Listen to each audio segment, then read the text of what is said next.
Mitä kivunhallintaosio sisältää? Kivunhallinnan salaisuudet. Opit, miten voit käyttää kipua voimavarana. Kipu ei ole vihollinen, se on vain vähän hankala ystävä. Minun kanssani jutustelu. Saat mahdollisuuden keskustella kivustasi kanssani. Kerron sinulle vitsejä, laulan lauluja, jaan kiputiedettä. En kuitenkaan ole kovin hyvä tanssimaan.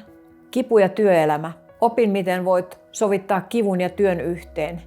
Vinkkinä sanon, että älä kerro pomollesi, että kipu on uusi musta. Kipu ja luovuus. Kurssilla opit, miten voit käyttää kipua luovuutesi polttoaineena. Kirjoita runoja, maalaa tauluja tai keksi uusia tapoja välttää kipua.